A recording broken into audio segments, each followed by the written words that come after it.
Punch is a seaside slasher movie. It concerns a man in a Mr. Punch mask who kills teenagers one evening. It's it's a pretty simple story, hopefully told well. Now, we're here on your world premiere. Many people around us from cast and crew won't have seen the film, and you won't have seen it with an audience. How are you feeling about this? Yeah, I'm pretty nervous. I mean, the main thing is the size of the screen. It's a big screen. I wasn't meant to be involved in Punch. I auditioned and I didn't get it, and I was like, that's fine. And then I was walking down the street in Ealing, where I live, at about 2 o'clock in the afternoon. My phone rang. I went, hello?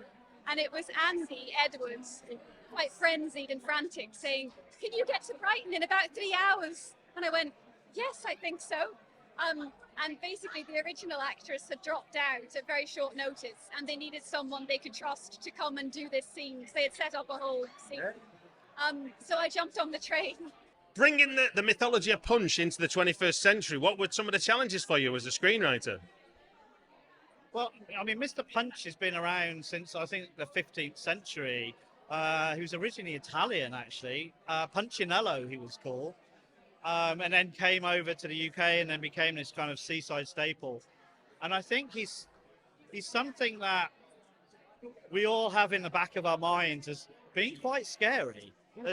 It was for kids, but it was really not. It's this horrible, squeaky-voiced man who beats his wife and his baby. And when I told people I was doing a horror film based on Mr. Punch, everyone went, oh yeah, that makes sense. We're here for your world premiere, and if I check my watch, we are in countdown to world premiere. So how does it feel to be the Cineworld Empire Leicester Square FrightFest for a world premiere? It's surreal. It's surreal, yeah. Yeah, we filmed it like a year ago, so it's just like, I can't believe we're here. Yeah, I think like, I'm nervous. Yeah. I guess you are. Yeah. But we all work so hard on this, so like, we should be proud, you know? That overrides it. Now, what was it like shooting a movie in a seaside town out of season? Yeah, it was cold. It was quite quiet, but I think it all added to the effect of the movie, and I think that the audience are in for a surprise. It was such a great cast. I got to work with Kirsten Waring, who I worked with on EastEnders many years ago, and she played my partner in the film. And yeah, so it was nice to kind of have a bit of nostalgia there, and it was just nice to kind of get myself into another role as well.